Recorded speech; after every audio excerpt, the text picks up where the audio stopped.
Human beings are only at our best when we're opening up to being our best and inspiring other people to be their best.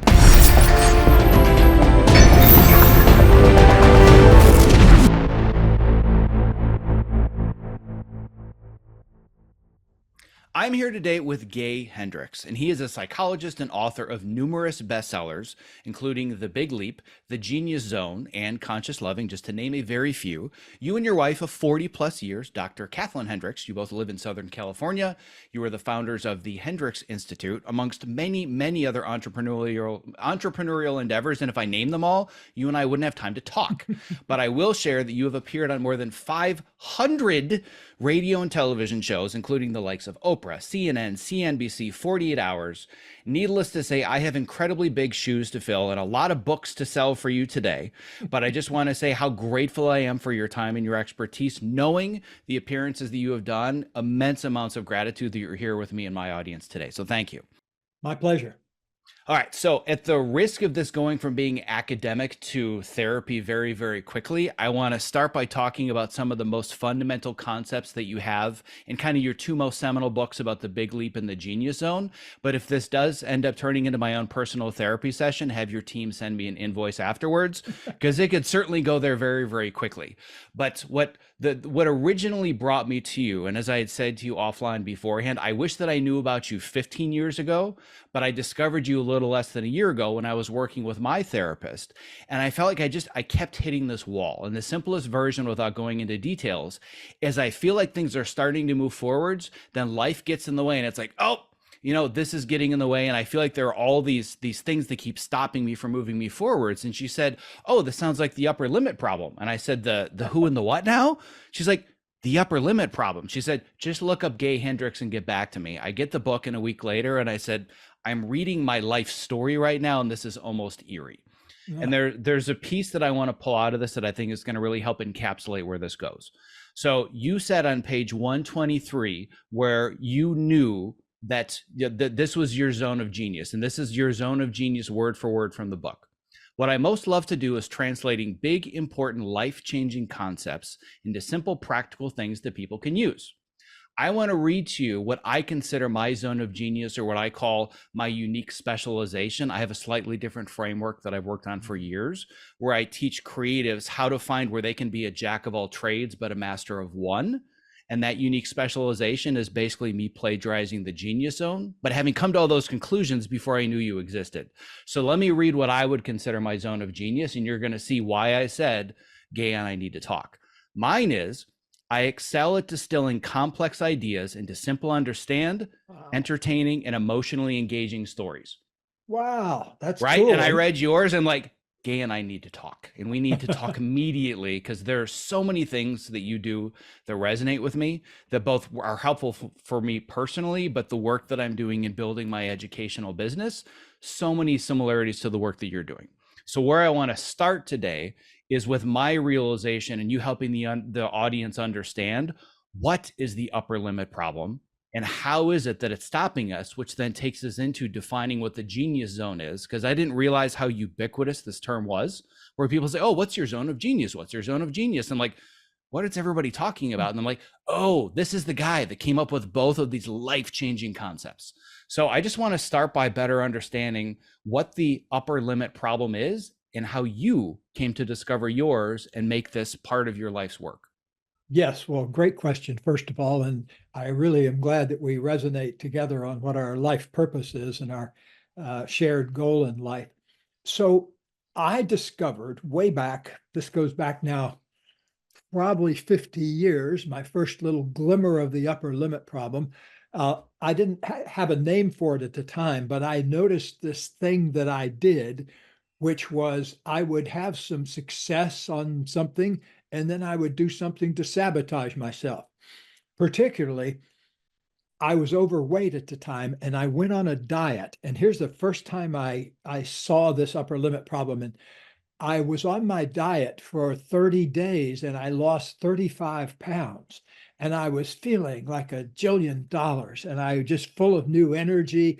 And I was walking down the street in Cambridge, Massachusetts in the year of 1969, and I looked to my left and I saw this family of four eating an ice cream sundae in an ice cream shop. And the only way I can put it, Zack, is I went into a trance. And I went in there, I completely lost myself, and I ordered one of these ice cream sundaes and I ate it. And for about 20 minutes, as you can probably imagine, I felt like I felt wonderful. All that sugar was coursing through me. But what happened to me 20 minutes after that, I was walking down the street again and I got the worst stomach ache of my life. I actually doubled over on the street and somebody said, "Are you okay, sir?" And, but I didn't know what to call it at the time, but later on I thought I had this great feeling in my body and suddenly I sabotaged it. Why on earth would I do that? And it started occurring to me that human beings like myself and you have an allergy to feeling good for any particular length of time.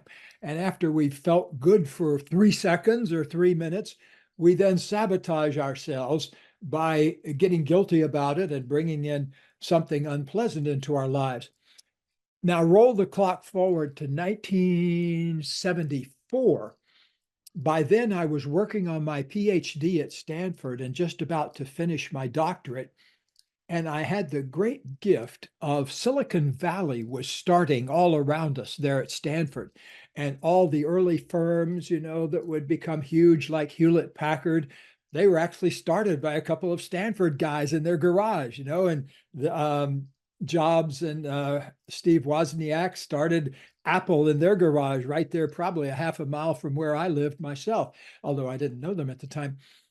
So all of these executives would come over to the Stanford Counseling Center where I worked, and they were these brilliant people. They had these amazing new ideas and technologies. And 90% of the time, I didn't even understand what they made or what they were up to in their professional lives. But here's the thing that would happen. They would have a big breakthrough at work where their boss would say, "Our new product is selling great. Here's a check for $100,000 bonus. Have a great weekend." Oh, and that happened on one occasion. And what did the guy do? He went home and started the biggest argument with his wife that they'd had in 12 years of marriage. And his kids got into the act. Anyway, it was like the worst kind of sabotage where you go from ecstasy to agony within the space of a commute home in the afternoon. And so things like that would happen over and over again. And that's when I coined the term upper limit problem, because it's a problem that occurs because you've hit the upper limit of how much positive energy you can allow to flow through you. And now I've been studying it for, 74 is when I really began to name it. I was probably 29 at the time when I began to catch on to this. Now I'm 79. So after 50 years of studying this problem, I've spoken to audiences everywhere from, India to New Zealand to the Bronx to Beverly Hills. It doesn't really matter where I am in the world. When I bring up this subject, everybody in the audience goes, "Oh yeah, I recognize that I do that," just as you have. So that was a pinnacle concept that I began looking for. And I also later discovered that the same thing holds in our close personal relationship. It's not just at work, but if you're in a committed relationship, you go through these cycles of things go great and are flowing, and then boom, something happens. And like I've worked with couples that had that happen every 3 or 4 days, and I've had couples that had the Friday night fights once a week or the Sunday night fight. And I've also worked with couples that can go months at a time, but eventually something happens that cancels out that flow of loving, positive energy. And so that's what I call the upper limit problem. And I urge you, if you're on any of the social media things like Twitter or X as it is now, look up the hashtag upper limit problem or big leap or Gay Hendricks quotes, and you'll find that there are these thousands of quotes and things about that problem. And that would be a good way to get a good immersive in that, or Facebook or Instagram or wherever you hang out social media wise. Yeah, well, the experience that I had that I'm sure is similar to the tens of hundreds of thousands of people, if not millions, that have read it, is also the same as my podcast producer, who's on this call with us right now, where she basically reached out because she hadn't heard of it either. And she's like, this is like the Matrix. Like my entire life completely makes sense, and I'm sabotaging everything at every turn. I'm like, I know, me too, right? It's like all of Yeah. a sudden you can see the code, you can see the program, and you can see the scripts that are running the machine, except you're the machine. And then you're like, It, all of this is making so much more sense to me now.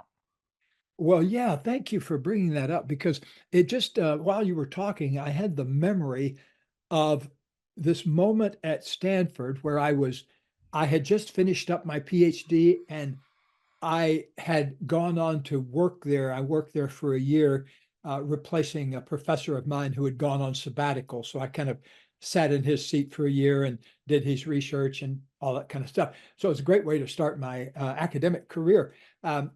Very few people go from graduate students to Stanford prof Mm-hmm. overnight, but I caught a little lucky break there. So I was on top of the world, and I came back from lunch one day, and I'd had lunch with a colleague of mine, and he and I were talking excitedly about the research we were doing. And so we were having this great time. And I came back to my office, and all of a sudden, I had a series of worry thoughts about my daughter.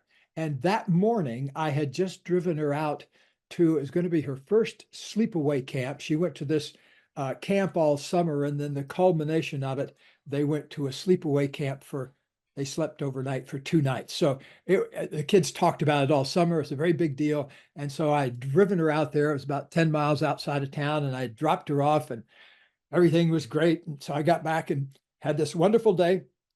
So all of a sudden I start worrying about Amanda. And I thought, oh boy, I bet she's out there all alone. She doesn't know any of these other kids, not realizing, of course, that she knew all these other kids. And I pictured her sitting over in the corner all alone. And so being in this trance, this upper limits trance, I picked up the phone and I called the director of the camp, who was this lovely woman. And I said, I was just worried about Amanda. She's never been away from home before. This is her first sleepover night. And I was worried about her being alone and lonely. And the woman said, I can see her. She's out in the field kicking soccer balls around with the other girls. They're doing soccer practice. And she looks pretty happy to me. And then she said this really wise thing. She said, Dr. Hendricks, could it be that you're the one that's experiencing loneliness and Mm. anxiety because your daughter is away for the first time? And suddenly it was like getting hit over the head with a soft sledgehammer. Here I am, just finished my PhD in counseling psychology from Stanford, and the simplest projection hadn't occurred to me. But that's how it is when our own stuff is. You don't Mm-hmm. always remember that you're a Stanford PhD when you get in the middle of your stuff. So anyway, so I thanked her and I sat down, and that was a moment where I crystallized the idea. I realized, oh, I went from feeling great to feeling miserable by evoking some thoughts that didn't even have any reality to them. Whoosh. That was a huge moment because I realized that if you look at your thoughts, we're supposed to have 50,000 of them a day, they say. But I bet if you looked at them closely, about 49,900 of them would be about things that you can't control or don't even exist. Like I dreamed up this scenario of my daughter feeling lonely when it was obviously something of my own that had gotten triggered. Well, that was a huge moment because I think that was the first time I called it the upper limit problem. And I began to look at this and realize that I only can let myself feel good for a short period of time before I feel anxious or guilty about it. And then I push myself back down to a manageable place I've been before, rather than being up in the unknown world of this new possibility. So I began to look at that all over the place with couples and executives. And the amazing thing was, Zach, I found it in some of the highest functioning people you can imagine. Like if you look at some of the acknowledgments in my book where I thank people like Michael Dell or the people at Motorola or the people at Bell Labs. I've had the opportunity to, I mean, Michael Dell just blew me away. I mean, a mind like that you don't come across every 100 years. And so it was my honor and pleasure to work with him. I know they say I may have helped them out down there and everything, which is great, but I was growing at the same time, just breathing the same air of a person who can put billions of dollars of value in people's accounts. And so, but even the highest functioning folks, it doesn't stop them from having upper limits problems. And so let me just give you a really wild and crazy example. I'm sitting here with a couple, and their net worth is probably in excess of $1 billion. And yet he's picking fights with her because she bought the $7 organic brand of peanut butter rather than the $3.99 brand of generic peanut butter. And the same thing, he critiqued her purchase of the expensive brand of toilet paper. His theory was that, we can get 50 of those at the superstore for $1 a piece rather than paying $7.99 for the super swank toilet paper. Mm-hmm. So I had him get out his calculator and figured out that he could buy a roll of toilet paper for everybody on earth and still have some change left over. But cognitive stuff doesn't always penetrate our emotion of scarcity, because if a person has felt scarcity in some way, they've got a body imprint of that later on, they can make hundreds of millions of dollars and it doesn't budge that body imprint of scarcity. Because underneath, I mean, if you look at the human brain as approximately the size of a large grapefruit, about the same, they weigh about 3 pounds, 3.5 pounds, something like that. And the part of our minds that can think, the cognitive part, the cortex, is the size of the rind. But what's going on down in the juicy part of the grapefruit are things like creativity and emotion and sensation and connection and all of those things that are in the juicy part of life, not in the cognitive thinking part of life.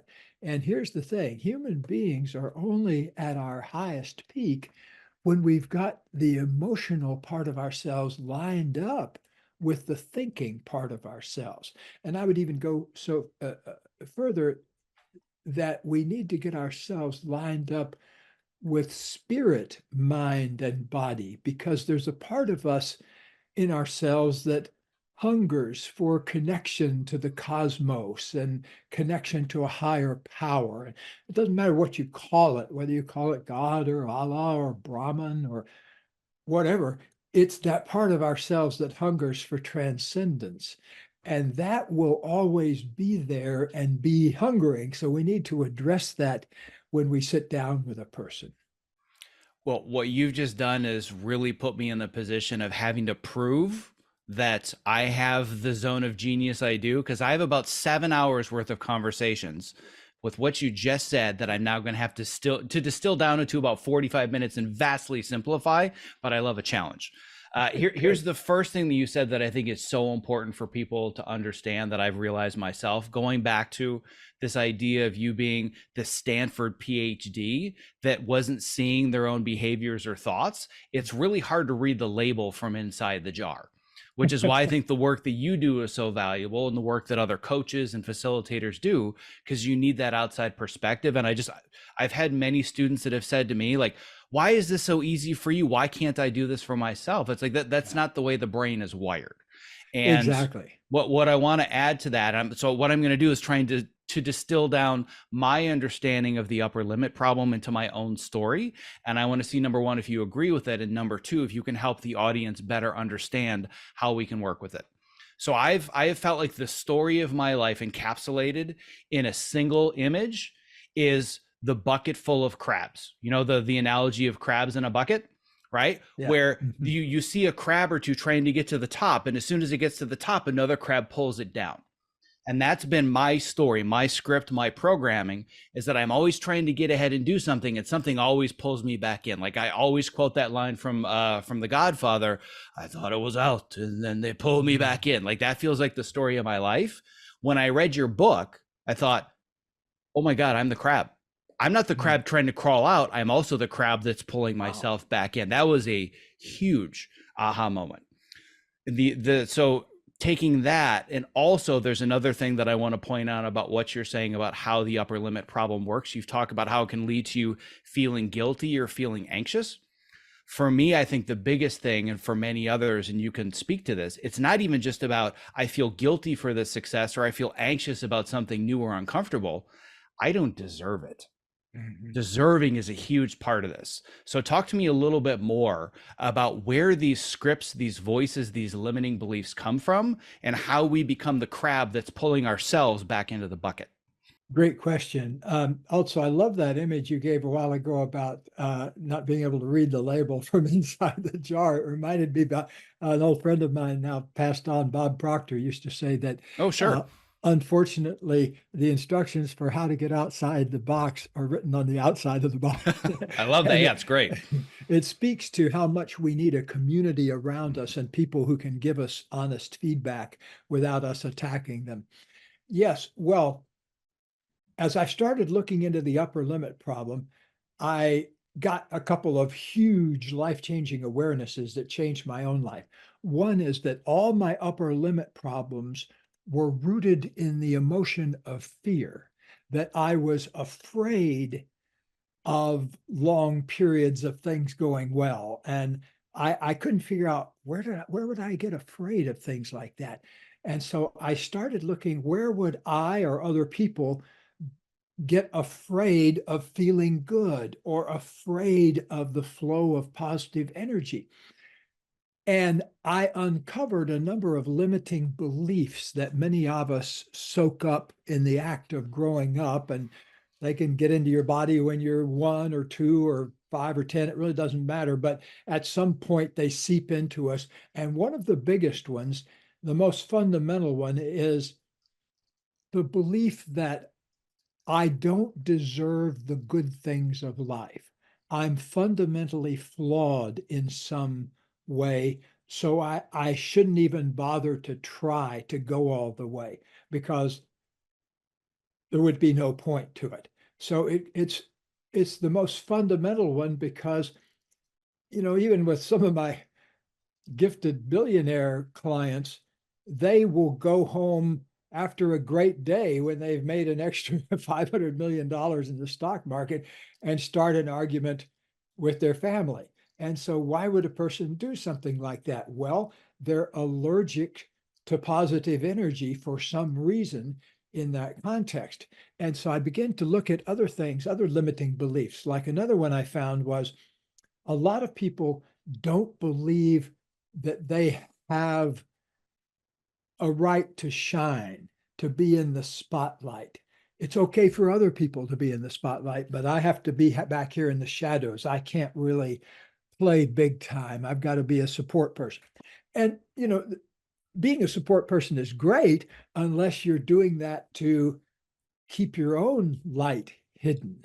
And so, what I began to discover as I worked with a lot of really gifted people, was that we have this part of ourselves, and I started calling it the zone of genius or the genius zone. We have this part of ourselves, even if we're very gifted, that we're not doing what we most love to do, and we're not doing what our unique abilities would have us be doing. So I started looking at that. I started breaking life down into 4 zones that you spend time in. And everybody that's listening or watching this, check this out for yourself if you haven't read the book. But a lot of times you're doing stuff that you don't like, that you're not particularly good at. And so uh, uh, whenever I read in the paper of some person at age 60 that had a heart attack while they were out mowing their lawn, I was saying, oh, Was that person mowing with resentment at the same time they were mowing their lawn? And so a second zone is what I call the zone of competence, that we have things that we can do, but somebody else could do them just as well. And so those two zones eat up a tremendous amount of energy for people that could be spending time in their top two zones. The third zone is the zone of excellence, where you're doing things that you love. Well, not so much that you love to do, but that you're good at, that you're really good at. And here's a key: you can do them better than most people. And so you may be the CEO of a company and you're doing it all from within your excellence zone. As a matter of fact, I've made a very fine living over the years, sitting down with people who are already making a fine living and finding out what they were blocking in themselves that kept them from living in their genius zone. Because these folks that were, often worth billions of dollars or hundreds of millions of dollars would always feel that little ache inside that they weren't in their genius zone. And so it doesn't matter if you're a person that's working down at the car wash, or a person that owns the car wash, or a person that invests in car washes. No matter where you are along the economic cycle, we've all got things within us that are calling us, that I call it the genius zone. It's calling us and wants us in it, because it knows we're never going to be satisfied until we are.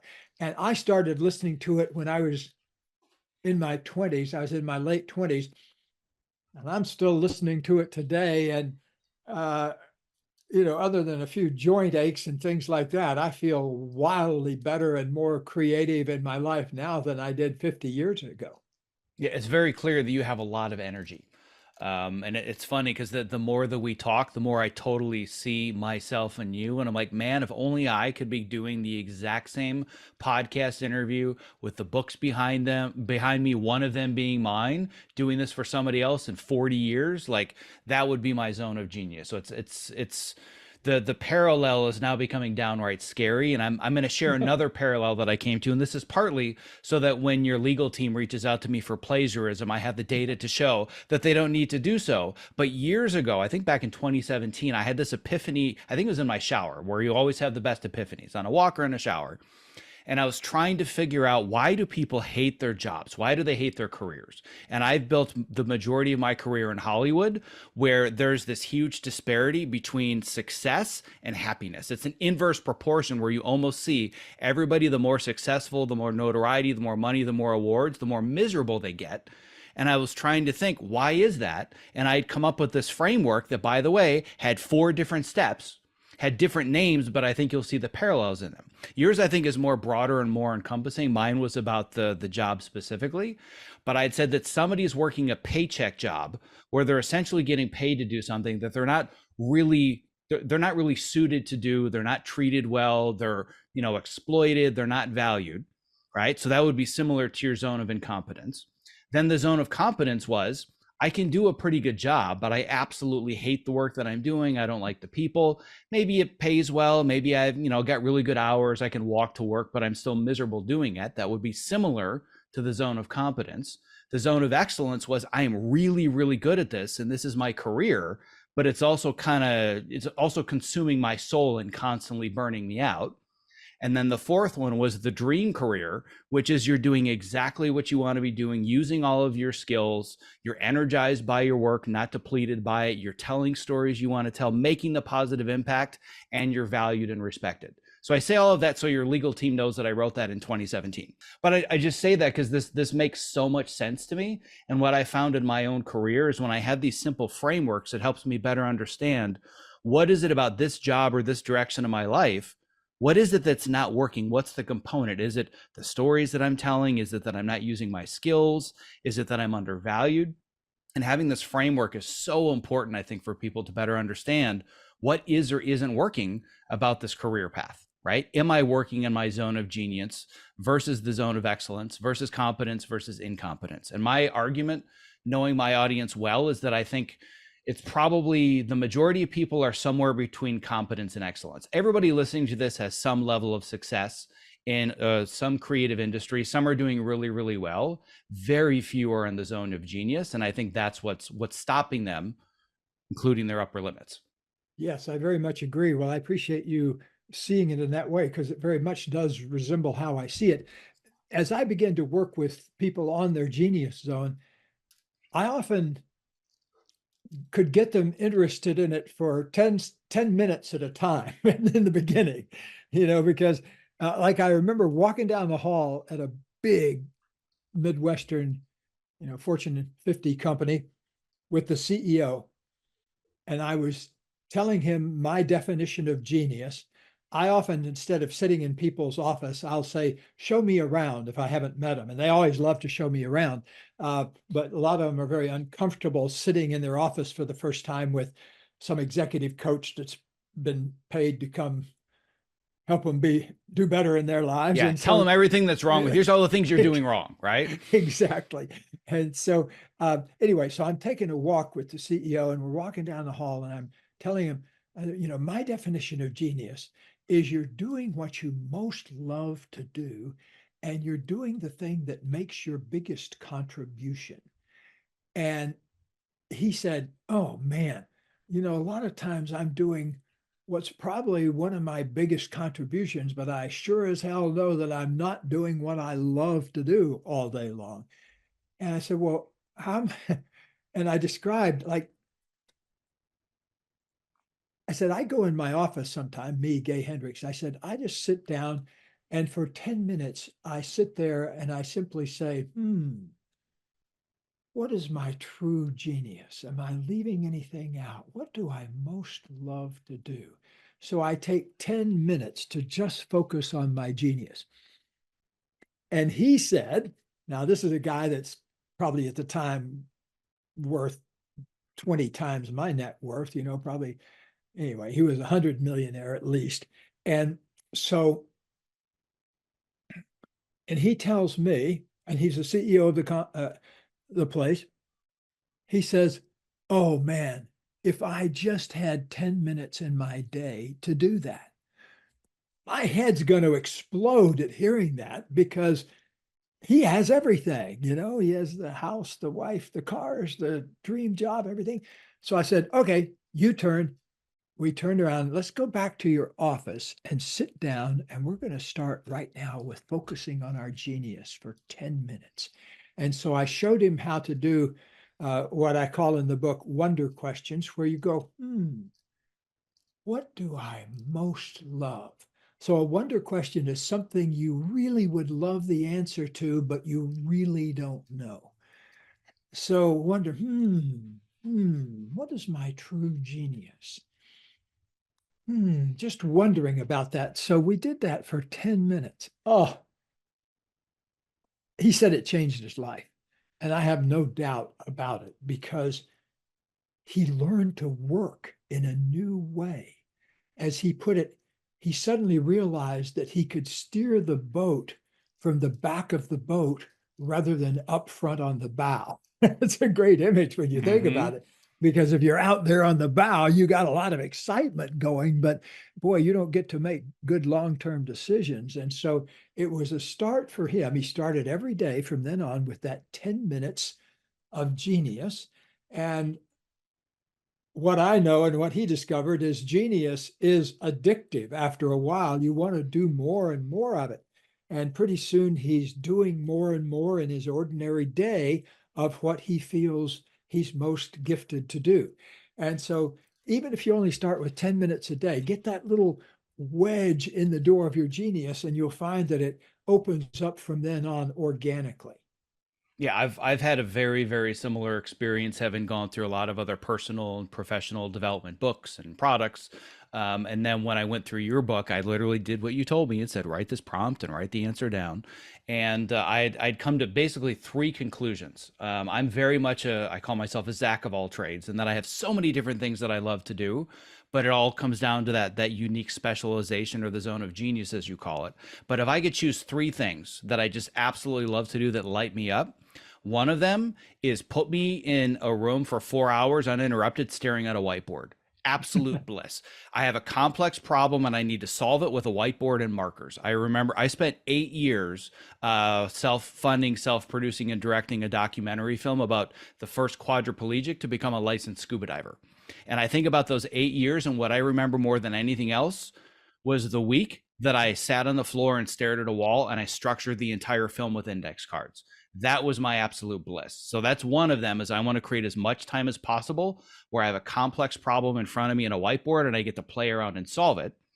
The second area is knowing that whatever problem I'm solving has a positive impact on the right people. So the second favorite moment of that 8 years was I had done a screening of this film at a film festival specifically for those either with disabilities on screen or people with disabilities where the filmmakers behind the camera. And after I screened my film, I was mobbed by parents in tears saying, you changed my child's life. And I have a hard time even saying this. You change their mindset about what they're capable of because they saw this film, and I can't thank you enough because this is going to have an impact. What I did on that whiteboard led to that impact.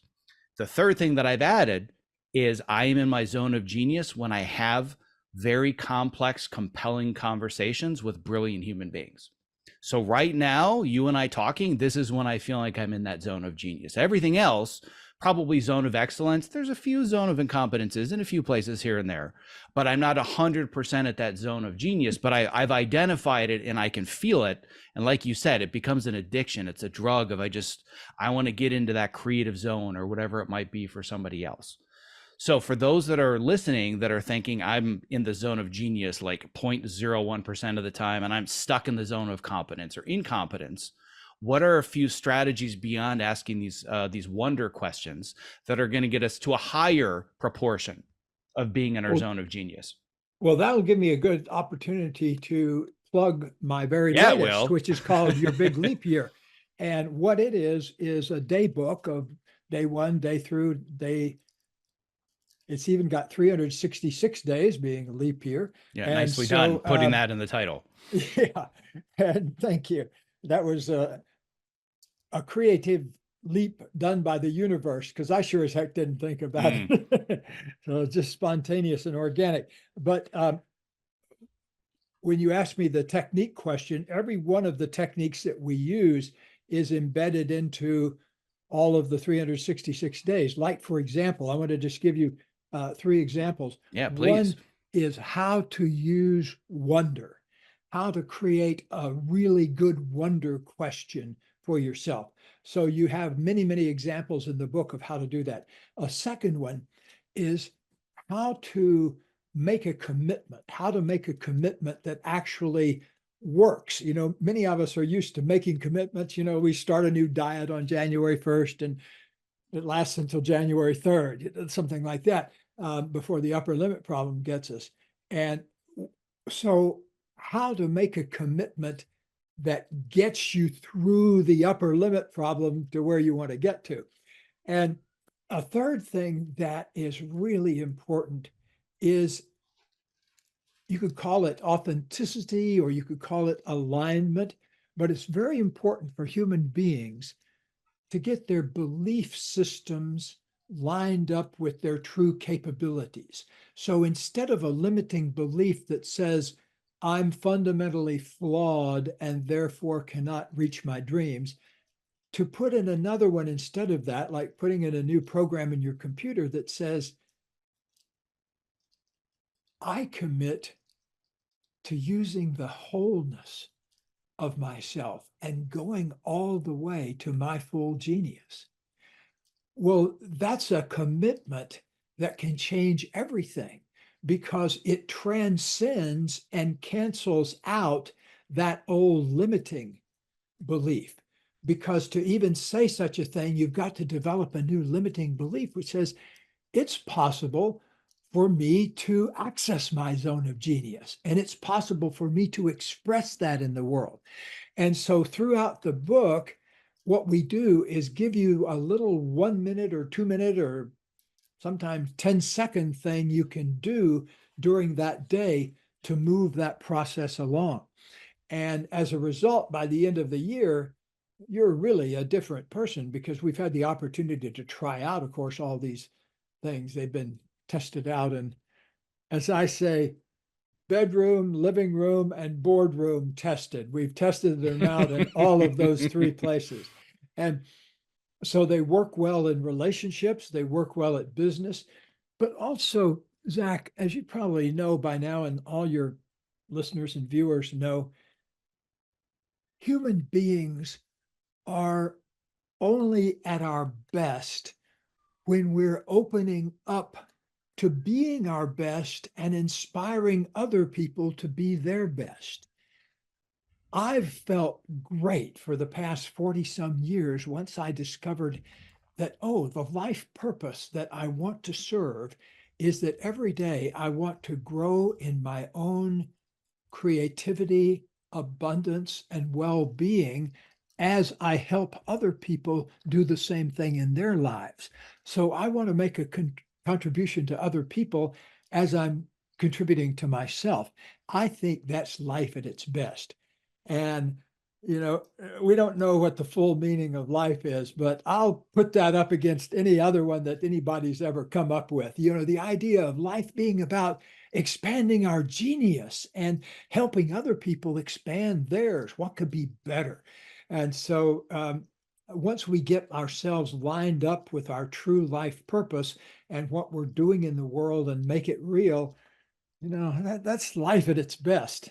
Yeah, I not only could I not agree more. Let's take the alternate argument. Let's assume that you're dead wrong. It's not the meaning of life. Well, guess what? That's a pretty amazing way to live your life until you discover what the meaning of life actually is, right? The worst thing that happens is you lived in your zone of genius and you had a really positive impact on others. You inspired them and you helped move them forwards. So to me, even if it's not supposedly the meaning of life, it's the meaning of what I think would be a good and fulfilling life. And then ultimately, we're all going to discover what that meaning is. So I couldn't agree with all of that more. I have another thing that I wanted to dig into, and this may end up being the name of a new book for you. I don't know. I know that this is an area where you have a lot of experience. You write it. I'm I think I'm you might be. enough. You're done. Yeah, Yes. as a matter of fact, I'm so done that I recently sold my literary catalog, which is basically selling the rights to collect the royalties on all my books Mm-hmm. for a grand sum of money. And so I'm a former writer at this moment. I'm writing some new poems, though. That's what I'm really Oh, I enjoying love right that. now. So you're still expressing your zone of genius in different ways. Knowing Oh that yeah. you've sold all of this, now it even means more to me that you're still taking the time to be on this call today. So again, an immense amount of gratitude. So to very briefly kind of go back through some of these the kind of the fears that are going to stop us, right? We have this feeling that we're fundamentally flawed, which you talked quite a bit about. There's a couple others that I want to point out: this disloyalty or feeling of abandonment. There's the believing that more success becomes a bigger burden or a fear of success, which has been a constant theme of my life, which sounds absurd until you experience it and you realize it's real. And I would say that the biggest one that I personally resonated with that we probably won't get into is the crime of outshining. Right, having come from a very small town, very rural town, as far away from Hollywood and entertainment as possible, this feeling of who am I to think that I can be a successful person in Hollywood or be a successful editor? The outshining is the one that really hit me. But there's another one that I want to go into that I find really interesting. And if this were going to be a title of a book, the title would be what I call the woo-woo factor, which is, what if all of these things that seem to be stopping you are, at least on a conscious level, seemingly completely out of your control, but they just keep happening like clockwork, where you reach a level of success, but then, quote unquote, the world is what's stopping you and the world gets in the way. And there's no way you could say you had any control over it, but there's this woo-woo factor that kind of sort of makes sense of it, but doesn't make sense of it. And I know this is another area of expertise for yours. So how do you explain the unexplainable when these patterns keep happening, but it doesn't feel like you're a part of it? Well, that's exactly the problem, that you are a part of it, because we are the universe. It's not us versus the universe. Like the great Frank Zappa said, in the battle between you and the universe, bet on the universe. Because if you separate yourself out and said, I have nothing to do with the circumstances of my life, that's a big problem right there, because then you're saying that I don't belong to the whole. I'm unique. Uh, I'm all alone in this universe. And that's a very lonely position to be from. So check that, first of all, if you feel unconnected from the whole.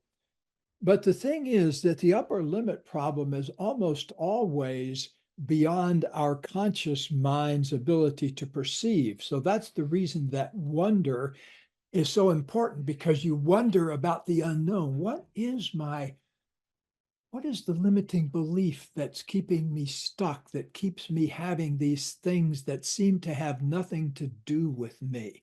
Let me tell you a quick story about a couple. I had Please. a couple come in, yeah, and they've been married for 6 or 8 years.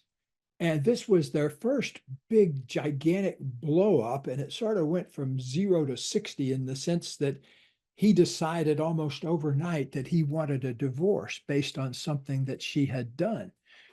And so, to compress the problem, basically, she'd had a one night stand with somebody she knew a long time ago at a conference she was at. That was the actual event. And then instead of hiding that, she came back and confessed it in the marriage. And he had this gigantic blow up and said, "We can't be married anymore." And so they decided to come all the way from another country, actually, to sit with Katie and me and help try to figure out the problem before they blew up their marriage, because there was a lot of consequences to it. They had a lot of property and things like that. So it was a hassle more than ever to get rid of the structure that they were living in. And so within a day, something emerged that neither of them had even thought about before.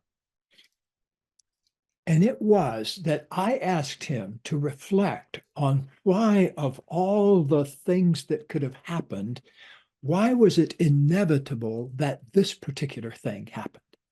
That's a great wonder question, because if you have some event come out of nowhere, like in the event, she went away, she had a one night stand, and he had to blow up and they're split up. Well, if you have the Supreme Court say, okay, whose fault is that?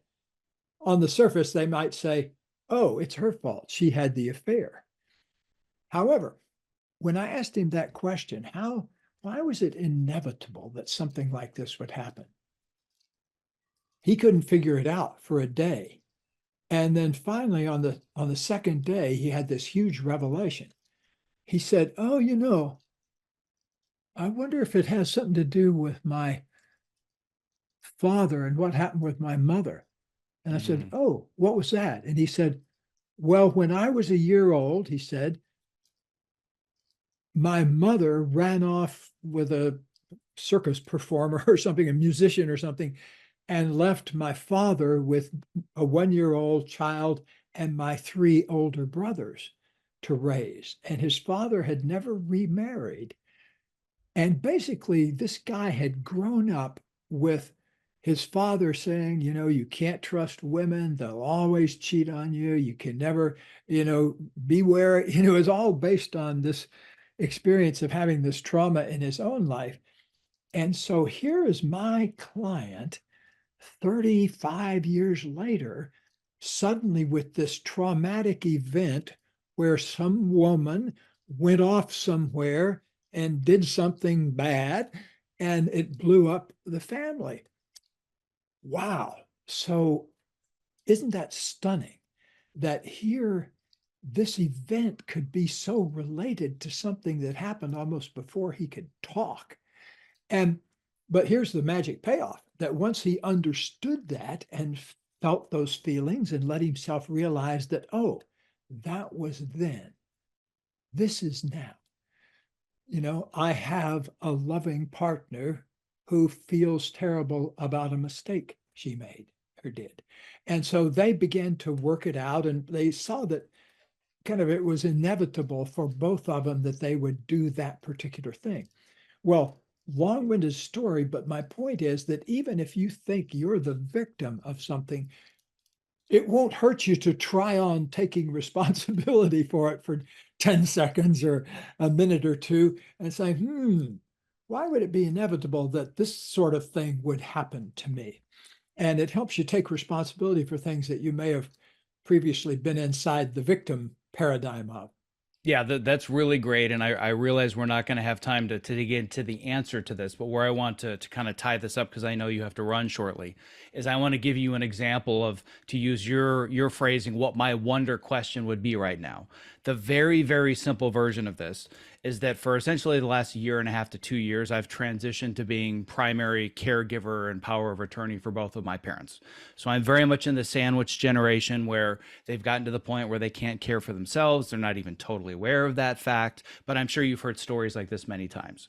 Well, it's my own story and it's my wife's story also. Right. So you can empathize with it. You understand the challenges that come with it. So my wonder question is, and this is not something that's happened once, it's now happened 4 separate times, which leads me to believe that even though, and I always like to think of the separation between fault and responsibility, where whatever happened might not be my fault, but it's my responsibility to work with it and understand it.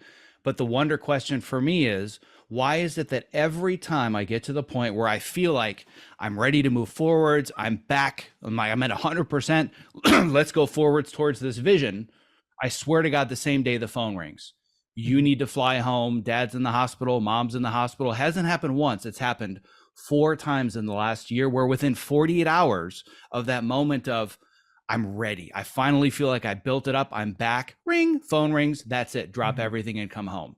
That, to me, I know that there's something that makes sense of it. I can't make sense of it. Mm. Well, so a good wonder question I have some other things I want to say about that, but a good wonder question to live in would, hmm, what is it that's trying to happen within me that I'm so afraid of that ill health by my parents can keep me from it? What is that powerful thing that's as powerful as my feeling of love and duty and care toward my parents? Be with that one, Zach. That's a great wonder question because I've been with this situation many times in myself as well as other people that I work with. But here's the thing: take everything out of your mind and body for a moment, but focus on this. Let's celebrate for 10 seconds or 30 seconds or a minute how committed you are to the well-being of the people in that generation. Just take a moment and let's celebrate that. Ah, I show up. In fact, I was just writing about this week, I was just writing a poem about one of my only life regrets, really, is that I was not able to be by my mother's side or hold her hand as she was passing out of this life. And that was 30 years ago, but it's still, I feel it.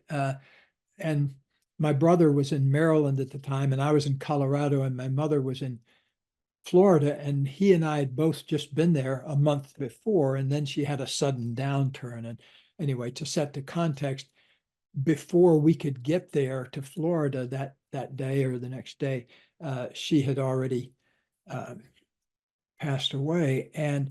But that image, I so didn't want her to die alone. I mean, she was surrounded by people and everything, but I wanted her, because the only two things she really cared about at the end were me and Mike, and what we were doing with our lives and that kind of thing. And so anyway, I'm familiar with this issue. And the big thing that we can do with that is celebrate it, first of all. That even after 33 years now or 34 years, I still feel that commitment to my mother's well-being. And also it just happens to be coming up on my grandmother's birthday too, two amazing human beings, as well as my mother, whose birthday is on the 26th, two amazing human beings that I would not be here without them, literally, but also figuratively, in the sense they gave me so much, particularly my grandmother. And so to me, we need to pause and celebrate that commitment if we feel it. And focus on that, rather than focus on all this other stuff about it. I see the words dad behind you. Let's celebrate your dadhood. And your dadhood expands into past generations because you learned your dadhood from somebody. You didn't invent it yourself. You had models in one way or the other. And I know Well, a lot of my parenting comes from remembering exactly how it was done to me and doing the right. exact opposite, but that's still a useful thing to do. And so anyway, that's a big, in fact, it extends into just about anything else that we can find fault with ourselves. Is You're very correct to take the energy off fault and put it on the celebration of responsibility. Even if you don't know why, to say, I wonder why I would have manifested that right now. I wonder why this would have occurred right then. And to look at it not so much as a moral failing, but kind of look at it as a physics problem. Why did, on the day Oprah called, why did I get the flu that night? That's interesting.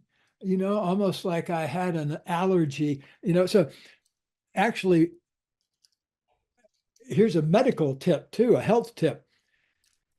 I managed in 1996, I had my last cold and flu, and I started using a technique that if I felt the front edge of every one of those, I would stop and just pay attention to, why would I need to get sick right now? Oh, I'm tired and I don't know how to say, I just need to take a few days off. So I began to identify the precursors to a cold or the flu, kind of achy joints and things like that. And so I would lay down and just process that. And it never took me more than a half an hour to kind of run the stuff through my body and get back to feeling good. So here I am 25 or almost 30 years later, where I haven't had a cold or the flu. And so I want to just keep doing that, that I want to be sensitive enough to what my body's telling me that I can get the message of it without having to lie down and have the flu for a week or get sick. Well, like I said, there are a million and a half things we could go into. I want to be very conscious of your time, but the last thing that I want to say that kind of comes back to this idea of like expanding your energy to like what's happening, and I also want to share how much I appreciate the level of vulnerability and honesty about being in a similar position and this feeling of not being there for your parents. And I think I'm already on the right track. I have a lot of work to do, but one of the things I'm constantly doing is I'm saying, how lucky am I to be in this position? How many people never get to watch their parents grow old and repay that favor? Yes, exactly. Yeah. Yeah. There's a whole system of therapy, and they have in Japan, um, that you focus on the things your parents have done for you. It's a very fascinating form of treatment where, it's an actualization of some of the things we've just been talking about here. But I appreciate your commitment to doing that, and also your commitment to your genius zone that keeps you showing up and doing podcasts in light of all the other things that go on in your life. So many blessings to you on revealing more and more of your genius zone till, it's been 25 or 30 years now since I committed myself to living in my genius zone 100% of my life. And so far, no complaints here, 25 Yeah. or 30 years later. I still feel just as committed to doing that as I did on day one. Right. Well, according to my notes, I've got about 7 hours to go. However, I know that you need to go right now, so we might have to do a part two, three, four, and five somewhere in the distant future if I've earned that opportunity. But for now, I want to make sure that I thank you incessantly for taking the time today, for sharing your expertise, for being in your zone of genius. And even though you've already sold all the royalties, I still want to make sure that people can find you in your books because this stuff changes lives. So, what's the best one place to send everybody? Okay, go to an online place if you want to get it this minute, because you can get downloaded within a minute. Go to Amazon or barnesandnoble.com. And Books A Million is another good one. But wherever your most convenient place is to get a book, and if you want the paperback, there's a good discount on them this week, I saw. So they've got a little sale going. I think it's usually $20, but you can save $4 or $5 off it, something like that. Well, anyway, buy up a storm load, and you don't have to be Oprah, where I went from selling 10,000 books a month to selling 10,000 an hour, but I appreciate all the assistance you and your audience can give. Of course. Well, I'll make sure that there's links in the show notes for all the books, Your Big Leap Year, Genius Zone, The Big Leap, as well as a link directly to your site if people want to learn more. But again, immense gratitude, Gay, for taking the time today to speak with me and educate my audience, and even give me a little bit of my own little personal therapy, which I desperately needed. So this is really meaningful to me. Thank you so much. Thanks, Zach. Good being with you.